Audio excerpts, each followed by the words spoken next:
Well, I'm so excited today to have Brooke Jean here on the Seeking Sunshine podcast. How are you, Brooke? What's up? I'm so good. How are you? I'm amazing, and I'm extra thrilled that I get to talk to you today. Yes, ditto. It's so good to be in your energy again. Oh, thanks. You too. I love watching you. I love hearing your podcast and watching everything you post. You Mhm. are just like, your energy is amazing. And so I'm really excited for this conversation.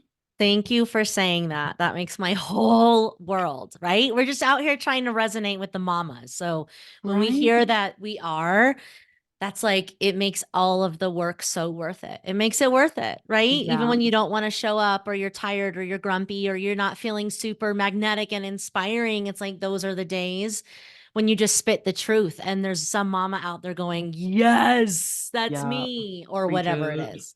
Yeah, So exactly. let's We're we're raising the roof over here in case you're not watching. I know, yeah. I was just saying that. I was recording my intro from my other podcast and I was like, "Oh yeah, I'm raising the roof. You can't see me raising the roof over here in my not recording visual audio podcast thing." I'm Yep. I'm a visual speaker. Like I am always doing things with my hands. And I only Hmm. record visual when I have interviews with someone. So a lot of the times when I'm doing my intros or when I'm recording solo episodes, I just have my phone out with my voice memos and I'm like not recording visual, but I'm like into it, which is why you can hear the background noise of like my chair moving and like things You're like, happening, just right?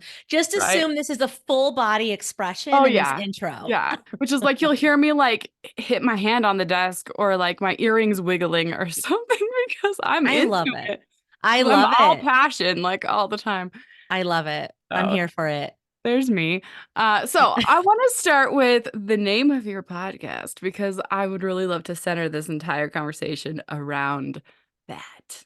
Ooh, the unperfected pod. Yes. Ah, Yes, I and feel like, why you yeah. called your show that and the Mhm. importance of showing Yes. them perfectly. Yeah. So even when I just say the name of my brand, which is Unperfected, I feel like I can take a deep breath. It's weird. It's like it gives me permission. So the Unperfected Pod is an extension of the larger brand, which is Brooke Jean Unperfected. And the Unperfected Movement is really just about us as women, as mothers, shedding the shoulds of conditioning and social priming and remembering who the F we are underneath all of our roles, our responsibilities, our trauma responses, our good girl syndrome, our people pleasing, all the things, all the masks that we wear that we develop to fit in.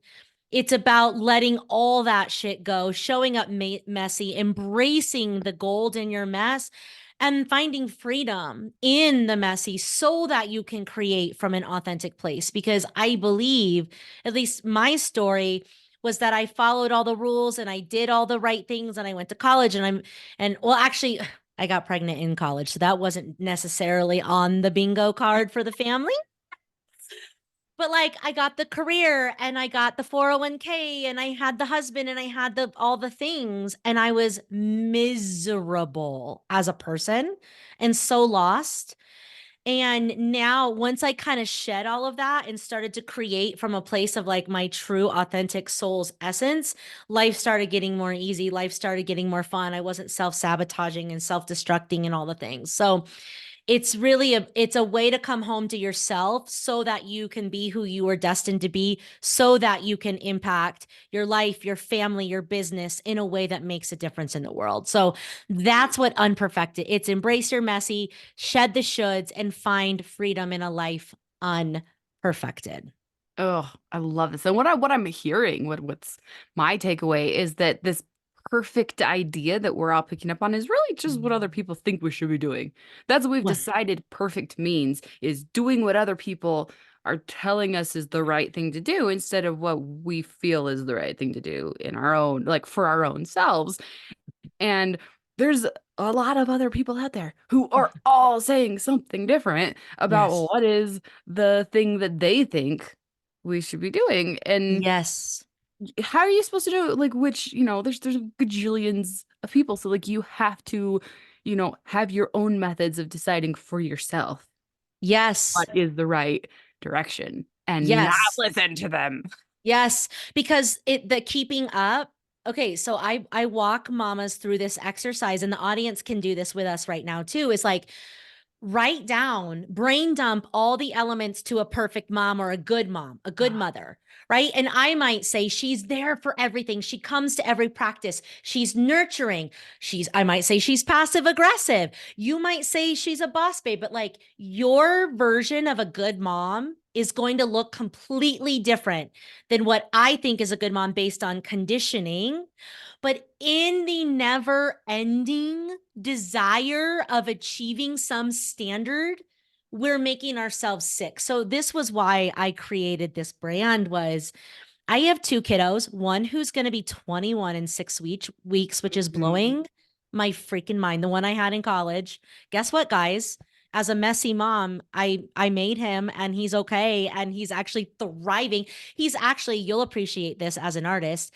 He is in college. He's a jazz saxophone major, and he's currently in Cuba with his jazz program, learning and performing music. That's Okay. amazing. So shout out Camden. But here's what I'm saying. I had that baby.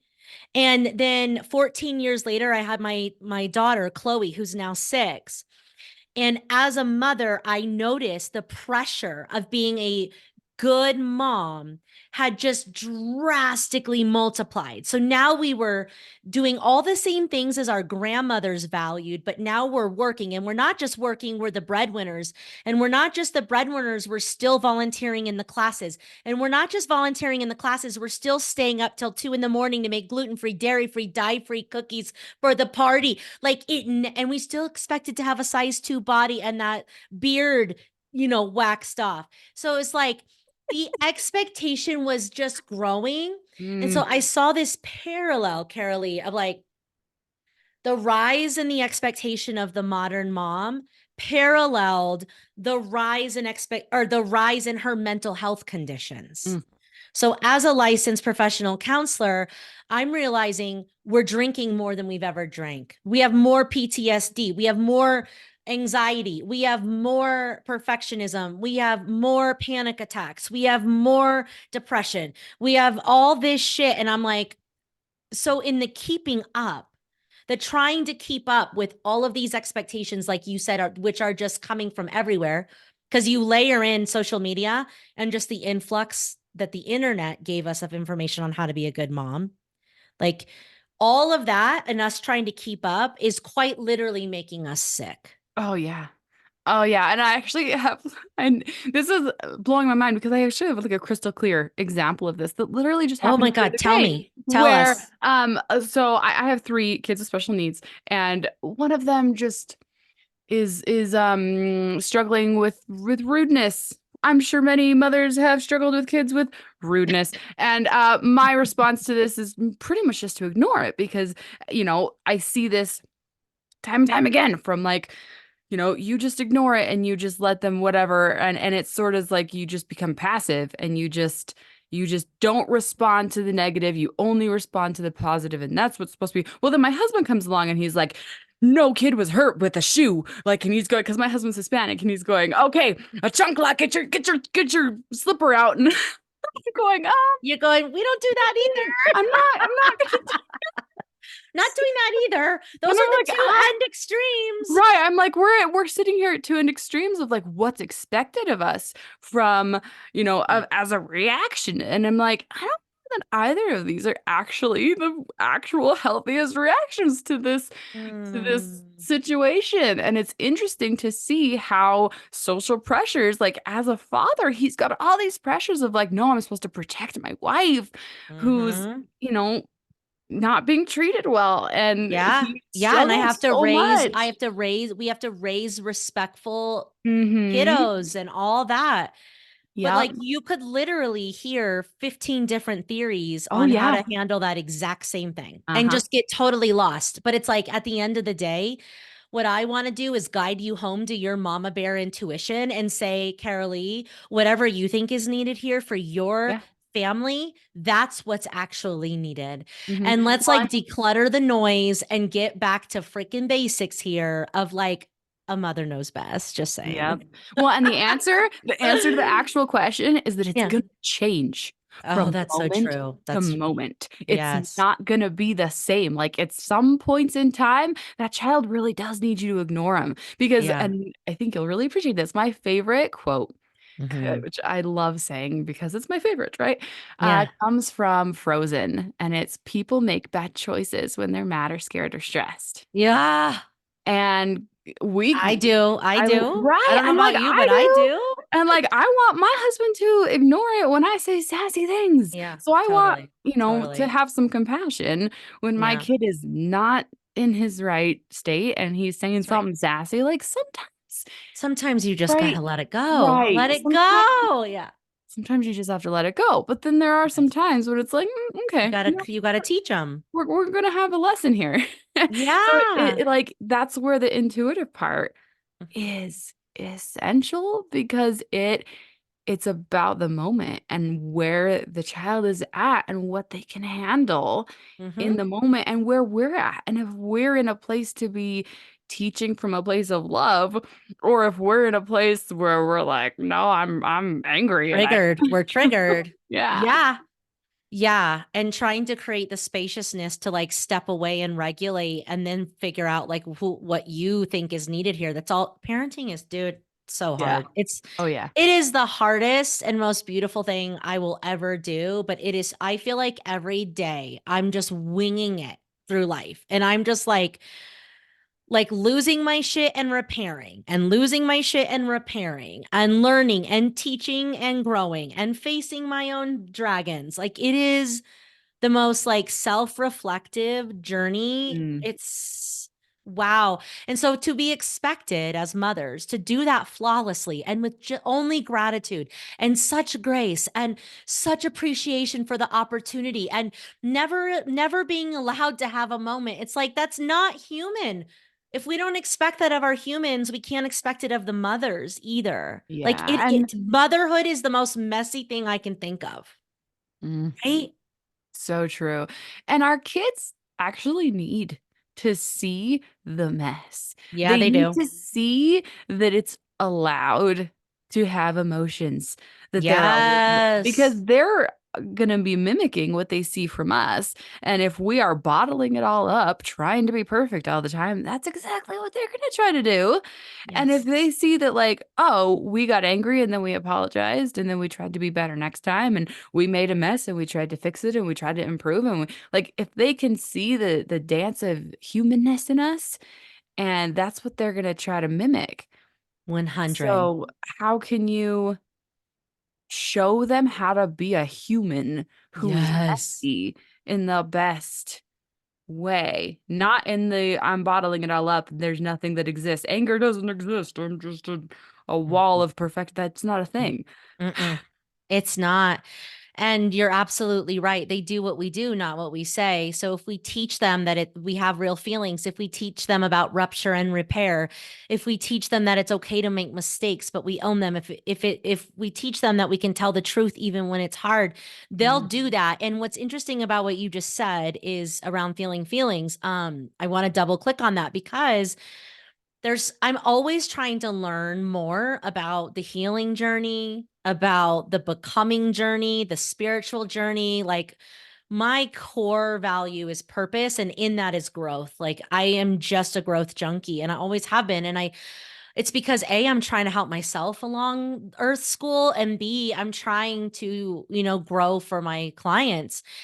And lately, I've been reading in books and like from all these different theoretical positions, right? All these different therapies, all these different modalities, meditation, breath work, different types of therapies, they're all starting to say the same fucking thing, pardon my French, which is what we need to do is feel our feelings. Oh, That's it. But people are like, well, how do we do that? Because I don't know about you, but I didn't see my mom. I didn't see my mom have feelings. She was a bottler upper. And then my dad was either really happy and jovial and fun and playful, or really stressed or angry. He was like nothing in between. And when I got in trouble, or when I was a little girl, I had big feelings because I'm sensitive, and I know that now is a superpower. But growing up, I was really sensitive, and I would get in trouble for having big feelings, and so I bottled them up. And guess where that led me? That led me to an eating disorder. That led me to a drinking problem. That led me to a binge eating problem. That led me to a spending problem. Escapism. Escapism. Escaping. Yeah, because you Escaping. don't want to have Oh, that and inside you. perfectionism. Yeah, so you're like, Perfectionism is how do like, let I me how do just I get rid of it? achieve to not feel. I will achieve to not feel. So I want people to know that perfectionism is a trauma response because you don't want to feel. You want to be safe. You want to be recognizable, all the things. But I like, just heard this. I have to say this. I just heard yeah, this in a yeah. Toastmaster speech, and it was What? so great. You can be addicted to setting goals. Oh, yeah. Girl, because it's the What? same like Yeah. reward loop. There's neuroscience behind that. There's a reward loop. And so we get addicted to the chase, which is also why like people get really depressed after their wedding because they were planning, planning, planning in the dopamine, and then the big party, and then there's nothing. And their brain is like, what's the next hit? What's the next reward? And so if the task to be a healthy whole human is to feel your freaking feelings, well then my friends, we have some work to do because we don't actually know how to do that. Because they're messy. Guess what feelings are? They're messy. So when we can model for kids, I am crying because life is hard, or we lost grandma, or I'm just sad, or I'm angry. And, like when we can model, it's like we can start to show and teach them the same thing. But I've just found that really interesting that, like, as a therapist, I've always been passionate about feelings and moving things through your body so they don't collect dust and create problems inside for you. And now I'm starting to hear it from like lead meditation experts in the world and lead breathwork experts of like, we need to like, it's not another meditation. It's a sitting with oneself and allowing feelings to bubble up and naming them and acknowledging them and moving them out of the body. That is the thing. So, yes, we need to model it for our kids. Oh, it is absolutely so much truth because you literally cannot move those feelings out until you first are like, what is this? That's What is right. this thing that is happening to me? That's literally the first step is acknowledging that it exists. Because if Yep. you don't sit there and go, I'm feeling mad, Mm-hmm. Mm-hmm. the anger, you shove it down and you act on it without ever having any awareness that it was a thing. But if you first stop and go, wait a minute, something's happening to my body. I Mm-hmm. had this whole, I have a severely autistic 12-year-old, and Mm-hmm. I've given him the lovingly dubbed name L'Artiste.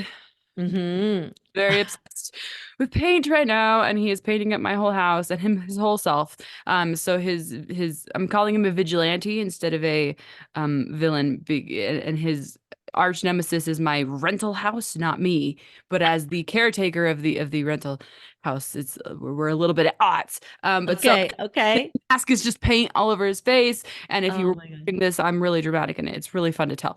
Yeah. But so he's been painting over my husband's paintings, like taking canvases off the wall. And literally, I blink and I'm like, how did this happen? Yeah. And like horrified. And like I walked into my bathroom the other night, everyone had gone to bed, and I was like, it's me time. I'm so excited. And I Yes. walked in Yeah. my bathroom and I was like, oh, someone murdered. Oh. There was red paint all over my whole bathroom. Oh my gosh. Husband and I are getting lots of practice at this whole like we're taking Whoa. our emotions are being triggered, and Yeah. it's a thing because I was like my whole cabinet was just splattered with red paint and the floors and like everything, and Wow. art's getting literally just painted solid blue over his whole piece of art. And then at the same time, it's adorable because my husband has been hanging his own artwork up at his office, Mm-hmm. and my son's very semi-verbal. Mm-hmm. Um, and he was like, art show, dad's office, and handed him one of his Oh, paintings. And it was like, we're gonna hang wow. art at your office, right, Dad? Except for with not so many words. And so it's adorable, but it's also like Really hard. That sounds very really hard and really triggering. And that's when it's like, there's a difference between feeling your feelings and processing your feelings and being triggered. And it's like teaching ourselves when we didn't learn those things yeah. how to know how to do that, how to Yeah. do that. Because like when you walk into a bathroom and it's red everywhere, your human is gonna be in a fight, flight, freeze, or Oh shut yeah. down. Uh-huh. And You so don't have any choice, hmm right? And so for me to, I've been doing this self-work for long enough that I was able to, first I was like, oh my gosh, I murdered my bathroom. Yeah, Like it's yeah. been murdered there. And, I had this verbal reaction, but then I was like, step away. Like I have Beautiful. to not to Beautiful. cleaning it up, not to screaming at him, not to, and let's be honest, past me or even current me, and you know that has happened. That's not a Yeah. non-existent thing. But in this case, I was like, I I'm need to stepping go, away. to Mhm. go elsewhere, and so I went elsewhere. Beautiful. Like Beautiful. took a minute. It was like, Beautiful. like Yeah. it's late. I'm ready for bed. I'm exhausted. It's been a long day. Of course I'm mad. Of course. And isn't that you have to give yourself permission to feel whatever you're feeling because you're allowed to. I've seen this so many times, people going, "Oh, I shouldn't feel that way." What? Yeah, you Yeah. are totally justified in feeling any way you feel, not on acting on it, but to feel it. Yeah. And when you shut down the feelings of anger or rage, whatever we've been conditioned is shameful, right? Too Yeah. muchness, too much, whatever. When you shut that down, you also shut down your capacity for joy. Mm, So you can't, Brene Brown taught us this. You can't shut off some feelings, guys. If you're going to shut off the rage, you're going to shut off the joy. If you're going to shut off the anger, you're going to shut off the passion. So what we really, and as humans, we're designed to have a full spectrum of all the emotions. And by the way, there's like 80 freaking something of them. mm. 80. When you ask people how many emotions, it's happy, sad, and mad. They think there's three. Excited. They're like, oh, I thought of a fourth one. I read And the you're like, book. I was there's looking for it. 84, there's 86. And they're like, what? And I'm Brene like, Brown wrote a whole book on this, oh yeah, and the Atlas it's of the Heart. amazing. The Yeah, it's Atlas of the so Heart. good. It's so good. Also, the Netflix show, if you don't want to read the book, she has a show. I don't know if it's still available. I haven't seen it. It's like a series where she's doing a talk about the Atlas of the Heart. It's so good. So good. Anyways, if you're going to shut down the feelings of, that are shameful or in your mind you've deemed wrong or negative, you are also shutting off excitement, pleasure, joy, all the other good ones. So we don't want to do that. We want to be a full expression, but you're right. We can't act on them, but that doesn't mean we can't access them. Mm. Well, and I want to note here too that you don't super have all that much control over your initial response. Mm-hmm. Like me Yeah. walking into That that one's bathroom, automatic. That one's right? I'm like automatic. walking into that bathroom and being shocked that it was covered in red paint. Like I have my mom catchphrase is like, "Holy freaking crap, what happened to my bathroom?" Like Yes. like we have our thing that we say Your when we're brain upset. registered that as like a very dangerous situation, Yeah, basically, or an appalling situation. Did yeah. you know that it actually was paint right away, or was it look like blood? No, I'm pretty sure I knew it was paint. It was Okay, bright, but because I bright might red. have had a trauma response thinking it was blood, but Well, even and it's so, since happened with blue and brown, and oh my God. I'm sending you so much the way love, our Mama. teeth has struck I am again. sending you so much love Oh, because so many Lord times. help. And he's trying to clean it up himself, and Oh, it's it it's a is. lot. It It's a is, lot. right? It But is. we don't have, all that much control over our first reaction. So you get a first reaction, like it just Yeah. is, Yeah. and then you get to choose your That's right. second reaction That's if right. you can be aware that you had a first reaction. Beautiful. And you just step away and you collect yourself. And and we're also afraid to ask for that. We're like afraid to leave the situation. We're afraid to say, partner, I'm going for a walk. My husband and I have a code word or a code action because I Mm. still, even though I teach people how to ask for help, especially when I'm triggered, I do not go to asking for help. That's not a response I have. So when I notice that I'm triggered, we have a code word that I can say that means I'm getting the F out of here so I can get it together because I'm either in fight, flight, freeze, or frozen. Or if I can't even access words, because that happens, Oh yeah. Oh yeah. I was That just gonna say happens. that. Can we normalize that? Then Mhm. I go upstairs and I go into the room and I close the room door and I go into the bathroom and I close the bathroom door and I start running a bath. And the water running in my bath is an Mm. indicator for everybody to stay away from mama. Don't you dare go in there and ask her a question. She needs a moment. She's having a moment because the bath regulates my nervous system like this, the hot water. It's not, it doesn't do that for everybody, but it does for me. And the family just knows mama needs a moment. And I do, and I calm down and then I get out and then I can face the situation. But sometimes I can't even communicate with Oh, words. I so feel that. So my same son, Joshua, is who Hmm. I'm talking about. Yeah. He is so he's semi-verbal, but what he really loves to do is kind of yell at me all day long. Like pretty much nonstop all day long.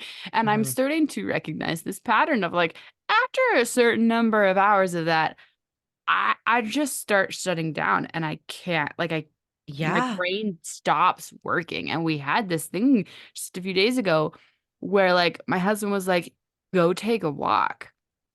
And I usually would fight him on it and be like, no, you need my help here. And I couldn't. Like my brain was like, what's a walk? Like, and so I walked out the Mm, door and stood at the end of my driveway and I was like, I don't know what to do next. Like my brain mm, was blank and it was about to storm and there was all this lightning mm. and like so much lightning and it just like drew me towards the lightning. So I just started moving towards the lightning and this I kept going. My brain came back into commission.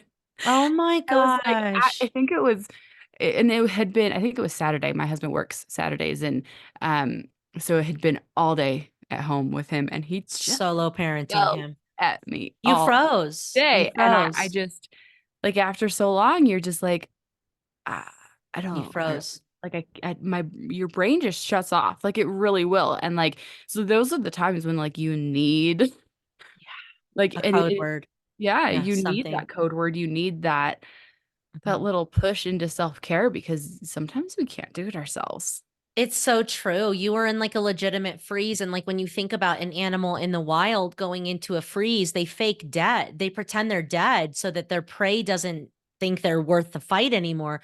So in that moment, your brain stops functioning, your digestion slows down, your heart rate slows down, your brain fuel is cut off, and you're just sitting there. And like that's a real thing that happens. So you're right. Like having like these are things that we should talk about with our partner when we're not in the middle of a trigger Yeah. of like what do we do to take care of each other, because there's also a really wrong way to do that. Like, you know, when your partner's really struggling, you can say something that makes it worse. Like, Yeah. why don't you calm down? Yeah. I don't recommend that one.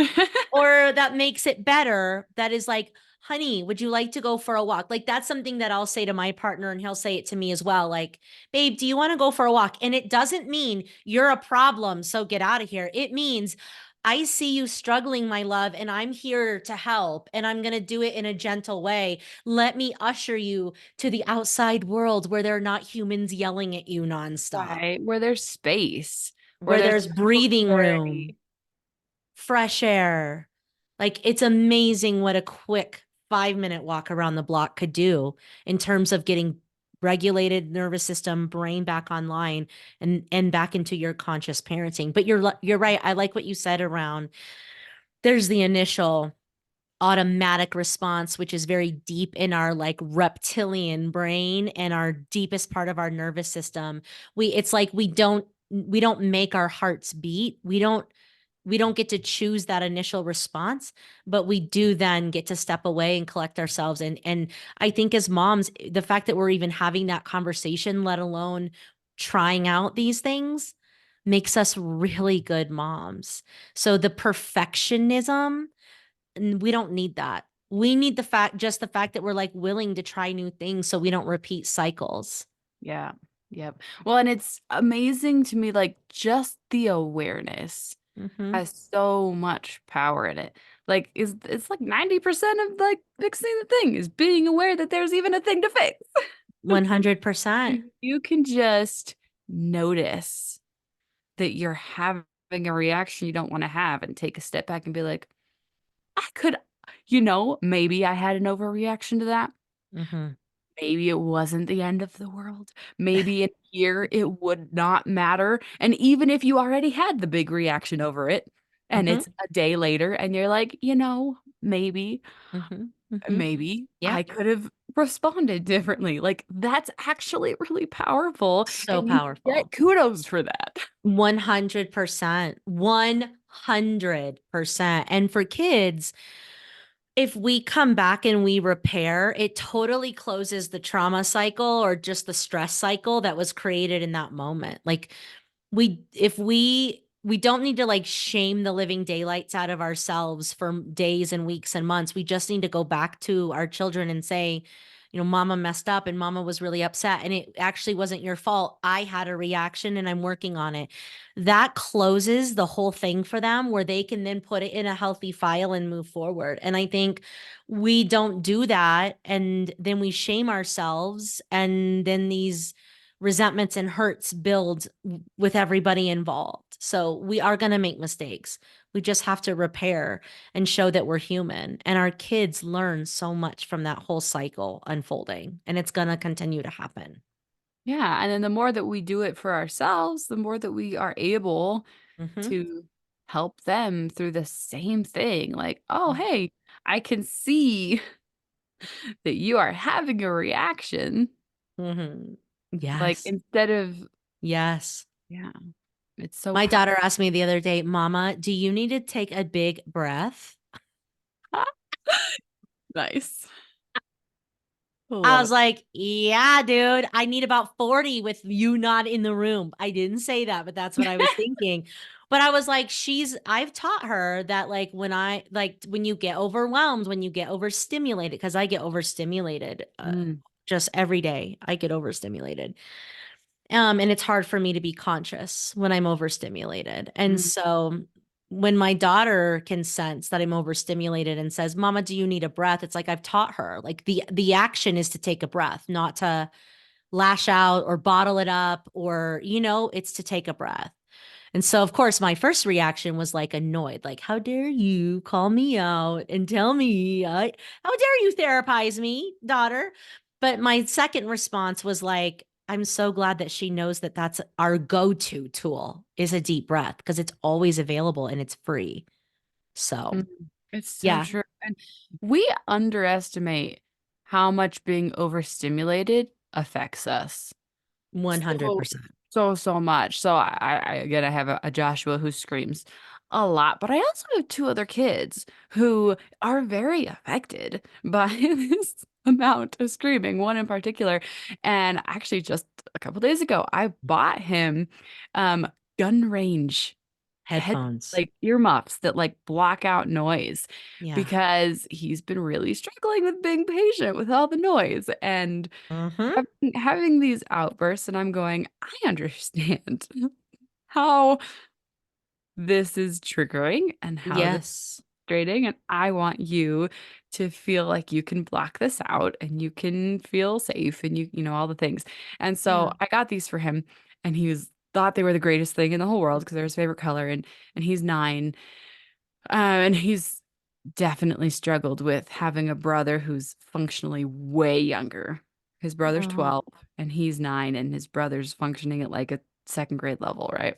okay. And so that's always been a struggle. But so he's got these headphones that block it all out, and he's going, "This is the greatest thing ever." And then Mm. we watched it yesterday play out when he was off in his room having fun, and he could hear Joshua screaming at me, and he brought me the headphones or the Oh my god. See? yeah, and he brought them to me because Oh my goodness. he and how much I was being overwhelmed by it. And it's, Wow. when we're demonstrating that compassion, like that's what we're teaching our kids is in the actions, not in what we say. Not when I say don't yell back at your brother, not when I say you can't scream back at your brother when he screams at you, not when I'm teaching in those moments. I had air quotes there. Yeah. You can't see that. Yep. Um, Yep. Yep. it's in the compassion. It's in the actions. Mm. That's they're learning from our behavior. Mm-hmm. What we say.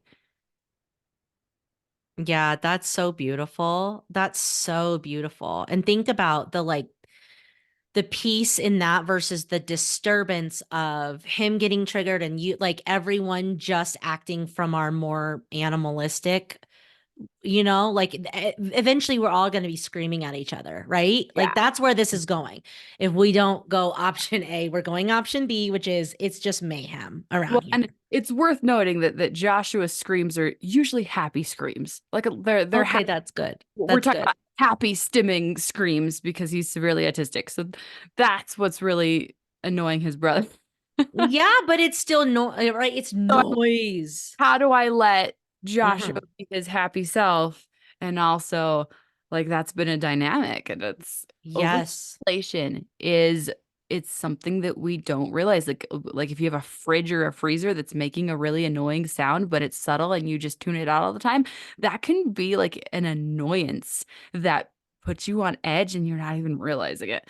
Like there's so many ways in Hmm. which overstimulation can be affecting you and you're just like totally unaware of it.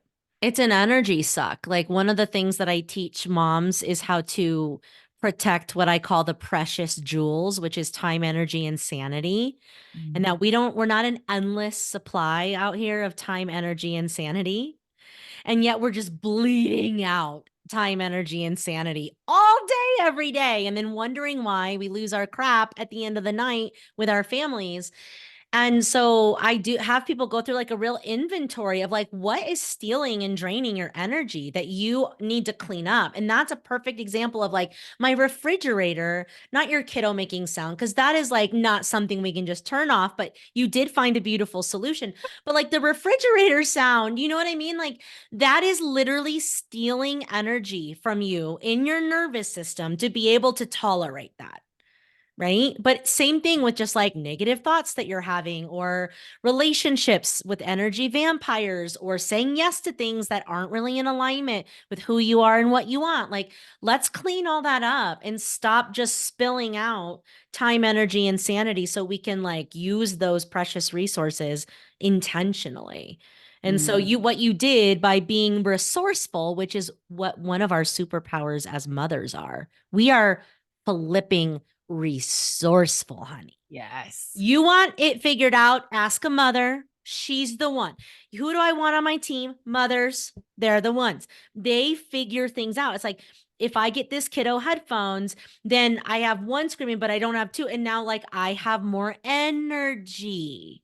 Now, if he gives me the headphones, I have more energy. Like these little things, these little tweaks actually like add up to big marginal gains over time, for sure. Yeah. It's so true. Oh, this is amazing. I would love to talk about how you have your incredible business and your incredible movement and you're Mm-hmm. doing all these amazing things as a mom. Mm-hmm. Not just like the age-old balancing question, which is so cliche and yet something everyone is struggling with. Mm-hmm. Mm-hmm. Yeah. How do I do it? I'm really intentional. I'm really intentional. And I've got this inner rebel. I've been like telling everybody that seeing Madonna in person ignited my like woke up my inner rebel. But really, she's always been there. It was like when the world told me I had to choose between a thriving family or a thriving career, that never sat right with me.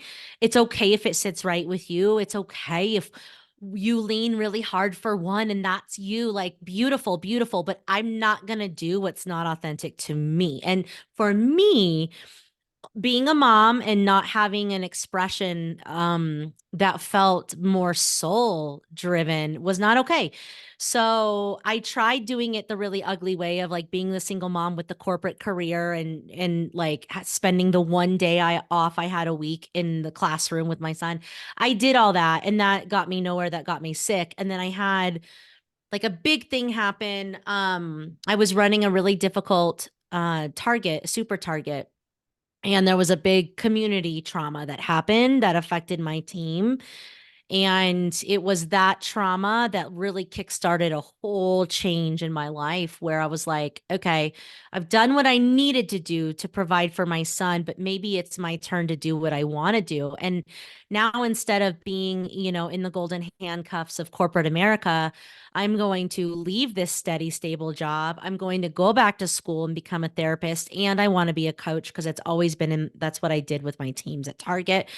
And I was like, I'm going to start a business and I'm going to grow a kick ass business while getting married and growing my family. And I'm going to show you that it can be done. I don't have to choose one or the other. I can be a great mom and I can start and grow a killer business. And I, as a human, deserve to have all of the things that light my heart on fire. Yes. All of the things. Mm-hmm. And work is a thing for me. Work is a thing for me. I've been passionate about work since my first job at 14. Like, there's something about contribution for me Mm. that's important. And it didn't matter if it was the drive through at Fazoli's or, running a $45 million business with 285 team members reporting to me and everything in between. I've always wanted to work. I've always taken pride in that. I've always wanted to be like, making it better than what it was. That's just who I am. And so as a woman, I didn't feel like because I chose to have a child in college that was going to be the thing, the only thing I thought it was going to make me even better at my work. And it did. It made me even better because getting pregnant with my son, like I was on the 10-year going nowhere, partying too hard, all again, said unresolved trauma. But getting pregnant with my son really got me on a healthy path. And so I became healthier, until I got unhealthy again because corporate America, perfectionism, not resolving trauma, all that. But it's like becoming a mother only I don't know if accentuated is the right word, but enhanced my gifts. But I had so many outlets of that I wanted to share my gifts beyond just motherhood. And motherhood is one of my favorite extensions, but it's not the only extension. So I went back to grad school. I launched the business. I immediately, 2 days after I graduated, I launched my business and I had right out of the gates counseling clients and coaching clients. And then I had these women who owned like a branding firm who came to me and was like, we don't really know what you do now. They had met me through this interior design job that I was working for fun while I was in grad school, which ended up teaching me everything about starting and growing a small business. I had the corporate background and now I got to see what it was like to there is no best practice for anything in your own business. You're creating it as you go, Yeah. which is really freaking difficult. And you have to go build relationships to get clients and you have to be a brand and embody it. And you have to offer a product and service that actually helps people. Like I learned so much good stuff from that interior design, but I met all these fabulous people in that. And I always had the energy of, I love making things better. I love making people feel better. And so they came to me and was like, we're not really sure what the hell you do, but can you help our business? And I was like, well, let me find out what the problems are. And so that was 8 years ago now. And I've just been growing ever since, but growing at a rate that allows the spaciousness for my healing process, which has been, you know, take some energy. Let's just say that. My Yeah. growing process, which takes some energy, let's just say that. The raising of my first child, that having and raising my second child, all the things that also mattered to me, the hobbies, the friends, the music, all those other things too. And so it was cool because when I became a business owner, it was like, I know I'm going to be successful, but I'm going to do it in a way that honors the totality of who I am, not just one element of who I am. And there hasn't been like a rubric to success. There hasn't been a process I could teach you. We're all on this really messy, circular, wavy magic carpet ride to nowhere, right? But it's been really intentional of I want to help people. I want to help people in this way. And I want to do it on these days. And I want to do it in this environment. And then getting more crystal clear on who I want to work with and how I want to help and what I need to be better at my craft. And then getting even more crystal clear on the brand and all that. And so it's just kind of unfolded, but it's intentionality. Like I don't do all the things. I do a few things really fucking well. That's the key. I don't volunteer every single Wednesday in the classroom anymore. Thank you to the mommies who do. I volunteer once a month now because I do want to be in the classroom to see, like, I love just spying on my children and seeing how they interact in the wild, you know? Yeah. But like I don't home like make homemade treats for everything. I buy that shit from Target now. You know, I don't worry about what size my body is. I love my body for what it is. You know, like I've just let a lot of things go because I decided like that's not actually what matters to me. Like quality time is more important to me than healthy organic homemade meals 7 days a week. It's so I guess what you get to decide, mama, is like what are the core values? What are the things that actually light you up? Those are the pillars of your family, not what everyone else is doing. Just because everyone else is making the gluten free, dairy free, you don't have to. Or you could love that and not give a crap about travel. More power to you. Like you decide based on your core values, what lights you up, and you lead with those at the forefront. And your family will get so much out of you being passionate about 1 to 3 things. 1 to 3. I am not passionate about the 97,000 things I'm supposed to be as a mother. I'm sorry. I'm not. I'm really passionate about like 1 to 3, and I am consistent in those things. Mm. And therefore there's enough time, energy, and sanity for the things that matter most to me. But we get to decide what matters most to us and what matters in our families, not what everybody else is doing. And that is the most rebellious thing that we can do. I love it so much. It's like you cannot do it all, but you can do a few things really freaking well. You can. You can, like there's just some things that I am passionate about, and there's some things that I'm not going to pretend anymore that I'm passionate about that.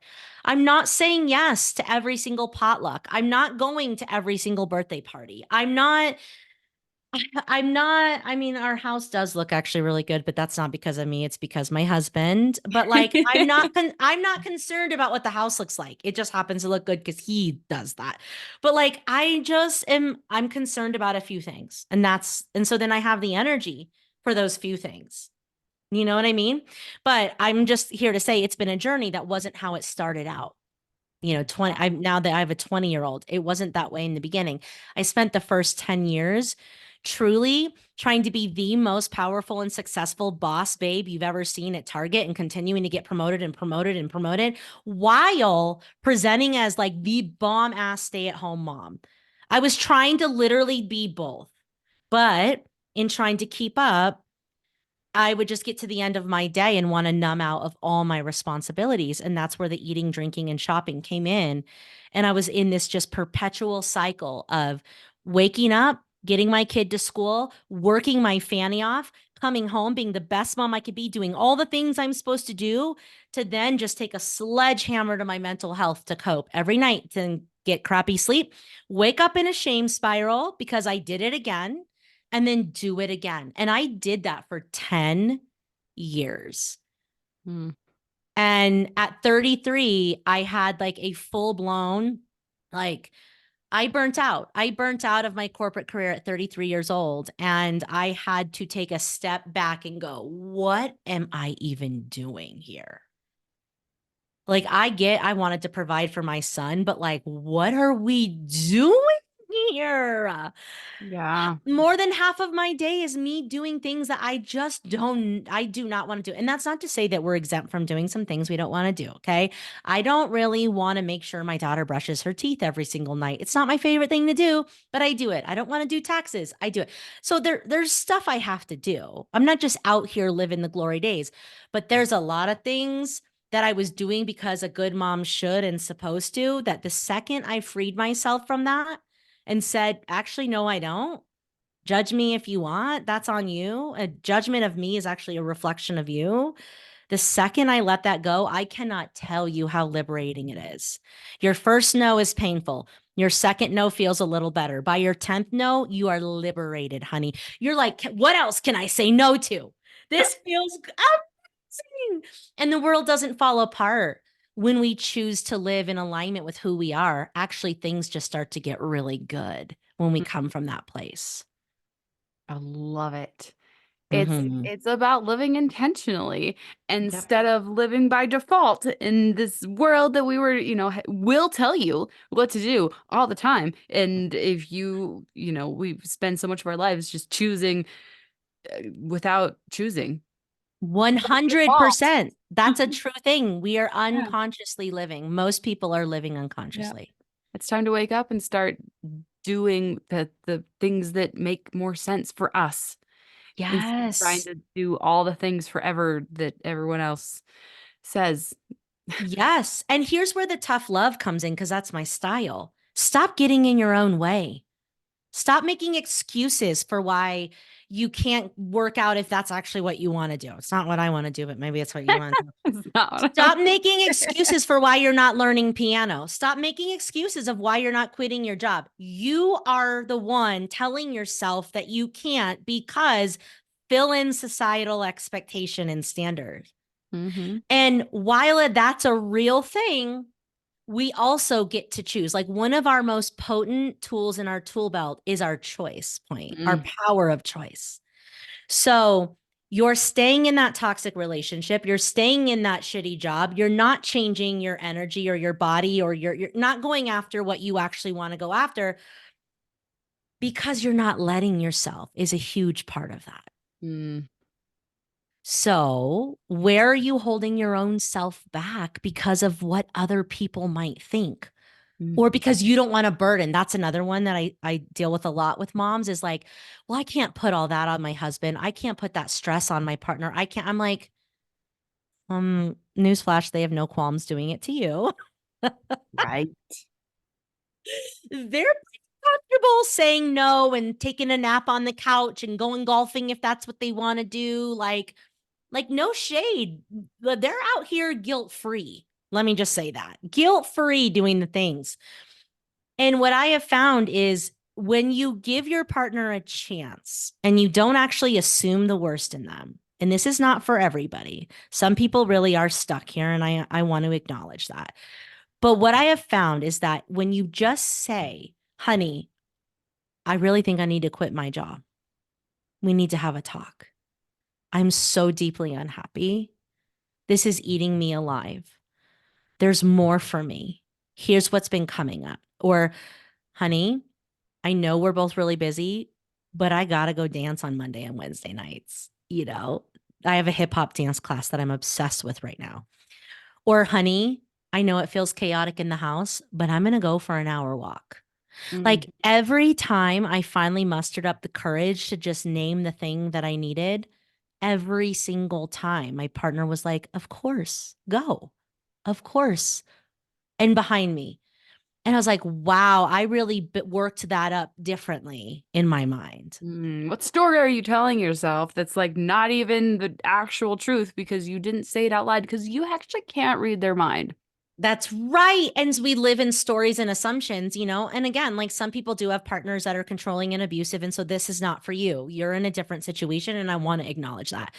There's also real things that hold people back, systems of oppression. That's also very real. And I want to acknowledge that.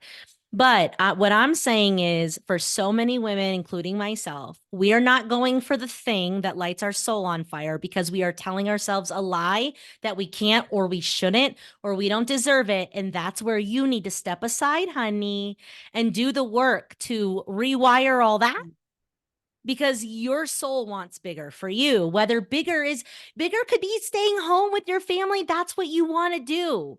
Then do it, right? Whatever it is. I think we know what we want. We just are afraid to make it uncomfortable for anyone else in the world. Mm-hmm. We're afraid to go get the thing that really lights us up and figure out what that is and to start living our actual lives.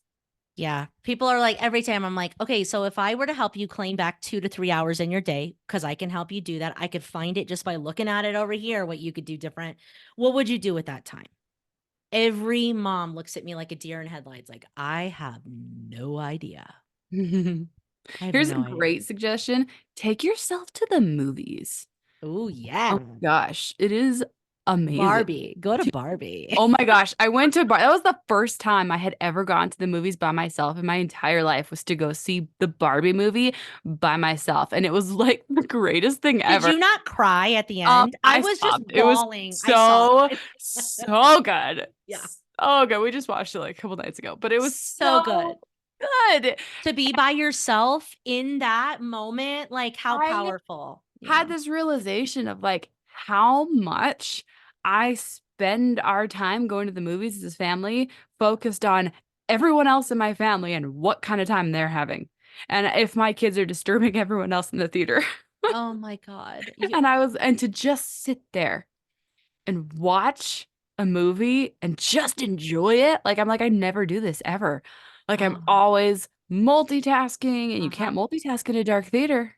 You No, can't do don't be the a-hole that whips your phone out it. either. Like Don't do that. you can't like be writing. You can't No, multitask you're present. You're in the fully theater. You're present. like fully present, just enjoy it. And when you don't have other people to be responsible for, you're like, oh, this is that's my big suggestion is like just go spend 2 hours by yourself Mhm. enjoying something. Yes, follow the joy Mm, and follow the things that like remind you of who you were when you were little. You know, this is where the inner child work comes in. When moms are like, "What do I do and what's my purpose?" It's like, "Well, what did you freaking love to do when you were little?" yeah. I loved to make people watch me perform entire Madonna Uh-huh. albums. And I would choreograph them and sing them and so now it shouldn't be a surprise that I love to do speaking engagements and that I do all of this online teaching and I Mhm. perform. There's a level of performance to what I do because that's part of who I am. I Right. love Oh, to laugh and make fun of myself and just find the humor and the ridiculousness. That's woven into my even my most serious therapy sessions. You better believe there's going to be at least one moment where me and my client start dying laughing because laughter is healing. But like, oh. who were you when you were little? What made you feel the most connected or alive or like yourself? And if you're not sure, then yeah, go to the movie where you can be with yourself to ask a question, or go take yourself out to lunch and journal, or go sit in a park and journal. But don't do something productive. Just sit and ask yourself, like, what makes me feel alive? What brings me Mm, joy? Joy, somehow we have learned that we are only supposed to experience this little bit of joy and through our children only. mm. And you have so much, there's so much value in not being productive. Like we Oh, thought that you just have to be productive every moment of every day. And it's like there is so much value in rest and yes. rejuvenation and in just feeling joy. Like that's gonna make everything else you do that's productive, like so much more productive is when you've given yourself a chance to just be. Yes. Yeah, and when we follow joy, we can tend to get into flow state too. There's like real science that kind of backs that notion what you've just said. It's so important, but I today's Monday, right? I like never know what day it is anymore. I swear to God. I started my day with a 30-minute meditation. And then I was going to either journal or create, but I'm like picking back up writing, finishing my book, The Unperfected Mama. So Mhm. I wrote, and then then I had an hour-long breath work session with I'm part of a mastermind. So Amazing. it's not even 10 in the morning and I've had like 2 hours of self-care. You guys, I am not joking. I take this shit seriously. Like half my day is priming my vessel and pouring into me. So then Mm. the other half, I'm really intentional with pouring into the things that matter most. And that's why I get like the result I'm looking for. It's not because I'm do. That's what led me to my trifecta of self-sabotage. I Yeah. pour into myself and I make the time. Are there other things I could be doing as an entrepreneur? You bet. Are any of them more important than pouring into me so I can even function? I've learned over the years, no. Nope. Mm. Oh, this has been so amazing. So as we wrap up, how can we find you? How can we find you and follow you and find you for coaching or counseling and all the Yes. things? Yes. Thank you so much for having me on your show and Yeah. for just always having a real conversation about motherhood. I know I can always lean on you for that. So on Instagram is a great place to connect with me at Brooke Jean Unperfected. Liveunperfected.com is my website where you can find the podcast, which is the Unperfected Pod. You can learn about my mastermind where I work with moms who are starting and growing businesses on how to find that beautiful dance of work life and family life. And yeah, definitely reach out and let me know that you heard this episode and share. I always love hearing if anything landed or any questions you have or any support that you might need. But looking forward to connecting with everyone for sure. Thank you so, so much. This has been Thank amazing.